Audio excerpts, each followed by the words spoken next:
नौकरी मिलेगी नहीं मिलेगी, उनको डिजिटल का डी भी नहीं पता है। और सर दरभंगा में जर्नलिज्म के लिए कॉलेज हो क्या वहाँ फीस पे नहीं कर पाते हैं, इसलिए हम लोग कोर्स नहीं कर पाते हैं। और आप हमारे देश के अगले यशस्वी प्रधानमंत्री है सर, तो आपसे बहुत उम्मीद है सर, आपसे रणनीति आपके साइड से, आप सबके साइड से लोकसभा में मैं कौन सा मुद्दा उठाऊं? आप में से कोई बोलना चाहता है? आ जाओ आ जाओ।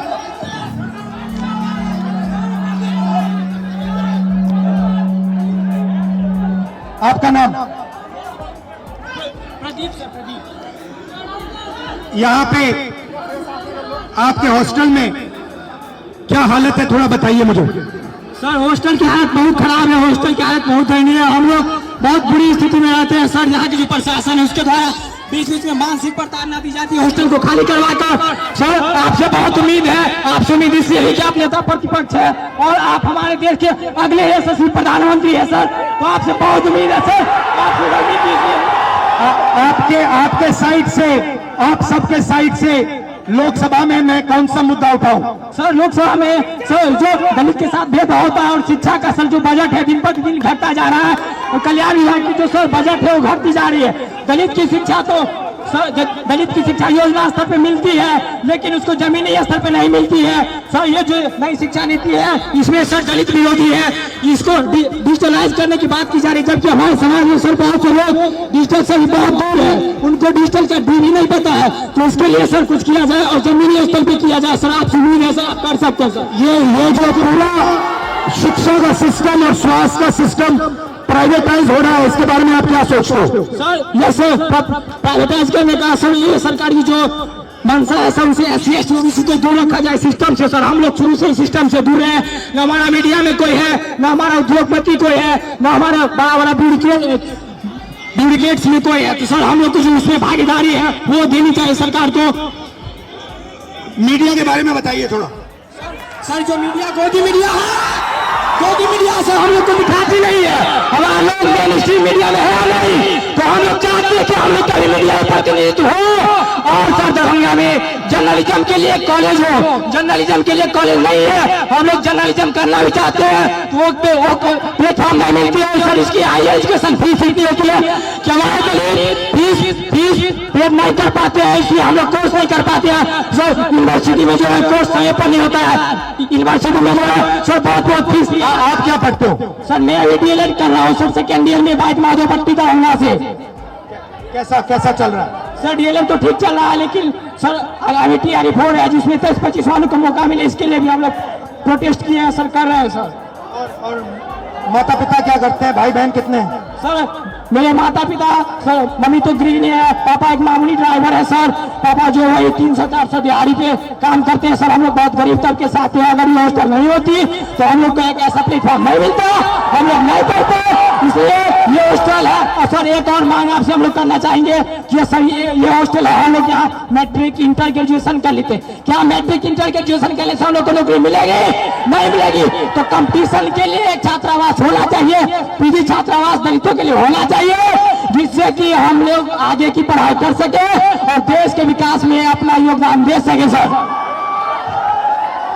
भाई बहन और पापा मामा से मेरी नमस्ते कर देना। Thank you brother.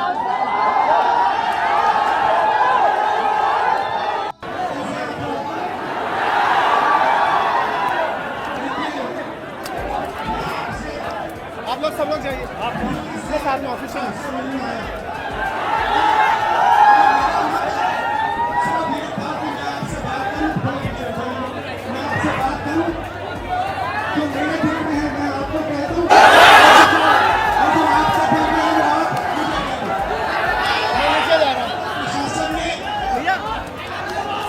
पूरी तरह रोकने की कोशिश की,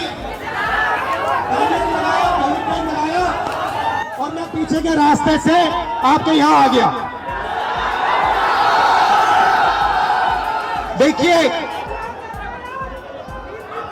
दलित, पिछड़ा वर्ग, अति पिछड़ा वर्ग, आदिवासी वर्ग, आपके खिलाफ इस देश में 24 घंटा अत्याचार होता है। आपको दबाया जाता है, आपको शिक्षा के सिस्टम में रोका जाता है, आपके खिलाफ पेपर लीक किया जाता है और आपके करियर को रोकने के लिए, खत्म करने के लिए किया जाता है। हमने 3 मांगे की हैं। सबसे पहले जाति जनगणना, सही तरीके का जाति जनगणना जो हमने तेलंगाना में किया। दूसरी बात, कानून, हिंदुस्तान का कानून है कि प्राइवेट कॉलेजेस और यूनिवर्सिटीज में आरक्षण होना चाहिए और ना नरेंद्र मोदी ना बिहार की सरकार उस कानून को लागू कर रही है। इसीलिए हम उन पर दबाव डालेंगे और जब तक, मैं बता रहा हूं, जैसे मैं यहां आया हूं ना, रोक नहीं पाए, वैसे ही नहीं रोक पाएंगे जब तक इन्होंने प्राइवेट इंस्टीट्यूशंस में रिजर्वेशन नहीं किया, तब तक हम आगे बढ़ते जाएंगे, लड़ते जाएंगे। क्योंकि आप 90% हो, आप अपनी स्ट्रेंथ समझो। आपको भटकाकर, डराकर, दबाकर, आपके ध्यान को इधर उधर करके आपको रोका जाता है। इस देश में आपके लिए कोई जगह नहीं है। 90% के लिए इस देश में कोई रास्ता नहीं है। आप ब्यूरोक्रेसी को देखो, सीनियर ब्यूरोक्रेसी में आपके कितने लोग? 0। आप कॉर्पोरेट इंडिया को देखो, कॉर्पोरेट इंडिया में आपके कितने लोग? 0। आप हाई कोर्ट्स देखो, आपके कितने लोग? 0।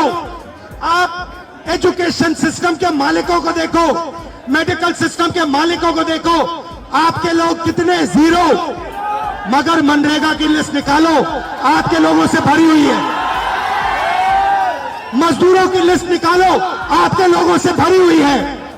सारे के सारे कॉन्ट्रैक्ट्स, सारा का सारा धन 5-10% के हाथ में जाता है और आपको उल्टी सीधी बात बताकर आपके ध्यान को इधर उधर कर दिया जाता है। आपको एक साथ खड़ा होना है और 3 मांगे हैं। पहली मांग जाति जनगणना, दूसरी मांग प्राइवेट इंस्टीट्यूशंस में, प्राइवेट स्कूल्स और कॉलेजेस में रिजर्वेशन, अति पिछड़ा का, ओबीसी का, दलित का, आदिवासी का।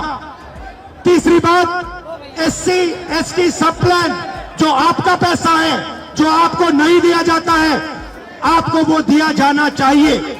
ये 3 चीजें कहने में आपसे आया था। और ये बात समझिए, आप एक बात समझिए, बिहार की पुलिस ने अभी मुझे रोकने की कोशिश की, रोक नहीं पाई। पता है क्यों नहीं रोक पाई? नहीं, इसलिए नहीं रोक पाई क्योंकि आपकी शक्ति मेरे पीछे है। आपकी शक्ति मेरे पीछे है, इसीलिए कोई, दुनिया की कोई शक्ति उसको रोक नहीं सकती है। हमने कहा, हमने नरेंद्र मोदी से कहा, पार्लियामेंट में कहा, तुम्हें जाति जनगणना करना पड़ेगा। हमने उससे कहा कि तुम्हें संविधान को यहां माथे पर लगाना पड़ेगा। नरेंद्र मोदी जी ने आपके दबाव से डरकर जाति जनगणना हिंदुस्तान में घोषित किया है। आपके दबाव से डरकर उन्होंने कॉन्स्टिट्यूशन अपने माथे पर लगाया है। मगर वो लोकतंत्र के खिलाफ हैं, संविधान के खिलाफ हैं, जाति जनगणना के खिलाफ हैं। और जो 90% हिंदुस्तान की गरीब आबादी है, अति पिछड़ा, दलित, आदिवासी, माइनॉरिटीज, ये इन सब के खिलाफ है। ये अदानी अंबानी की सरकार है, ये आपकी सरकार नहीं है। आपने इतने प्यार से मेरी बात सुनी, इसके लिए आप सबको दिल से बहुत बहुत धन्यवाद। मैं जानता हूं एससी एसटी, अति पिछड़ा हॉस्टल्स में यहां क्या होता है। मैं आपको गारंटी देता हूं, जैसे ही हिंदुस्तान में सरकार आएगी, जैसे ही बिहार में हमारी सरकार आएगी, हम ये सारा का सारा बदल देंगे और आपके लिए जो होना चाहिए वो करके दिखाएंगे। आप सबका बहुत बहुत धन्यवाद। नमस्कार, जय हिंद। अच्छा, आप में से कोई बोलना चाहता है? आ जाओ, आ जाओ।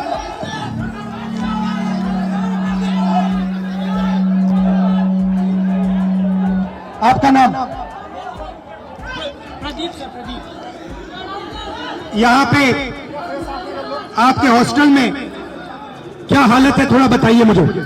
सर हॉस्टल की हालत बहुत खराब है, हॉस्टल की हालत बहुत दयनीय है। हम लोग बहुत बुरी स्थिति में रहते हैं सर। यहाँ की जो प्रशासन है उसके द्वारा बीच बीच में मानसिक प्रताड़ना दी जाती है हॉस्टल को खाली करवाकर। सर आपसे बहुत उम्मीद है, आपसे उम्मीद इसलिए है कि आप नेता प्रतिपक्ष है और आप हमारे देश के अगले यशस्वी प्रधानमंत्री है सर, तो आपसे बहुत उम्मीद है सर।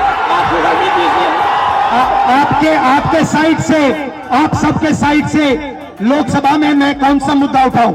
सर लोकसभा में सर जो दलित के साथ भेदभाव होता है और शिक्षा का सर जो बजट है दिन पर दिन घटता जा रहा है और कल्याण विभाग की जो सर बजट है वो घटती जा रही है। दलित की शिक्षा तो सर दलित की शिक्षा योजना स्तर पे मिलती है लेकिन उसको जमीनी स्तर पे नहीं मिलती है सर। ये जो नई शिक्षा नीति है इसमें सर दलित विरोधी है, इसको डिजिटलाइज करने की बात की जा रही है, जबकि हमारे समाज में सर बहुत से लोग डिजिटल से बहुत दूर है, उनको डिजिटल का ड्रीम ही नहीं पता है। तो उसके लिए सर कुछ किया जाए और जमीनी स्तर पे किया जाए सर। आपसे उम्मीद है सर आप कर सकते हैं सर। ये जो पूरा शिक्षा का सिस्टम और स्वास्थ्य का सिस्टम प्राइवेटाइज हो रहा है, इसके बारे में आप क्या सोचते हो? सर ये सर प्राइवेटाइज करने का सर ये सरकार की जो मंशा है सर, उसे SC ST OBC को दूर रखा जाए सिस्टम से सर। हम लोग शुरू से सिस्टम से दूर है, न हमारा मीडिया में कोई है, न हमारा उद्योगपति कोई है, न हमारा बड़ा बड़ा ब्यूरोक्रेट्स में कोई है। तो सर हम लोग को जो उसमें भागीदारी है वो देनी चाहिए सरकार को।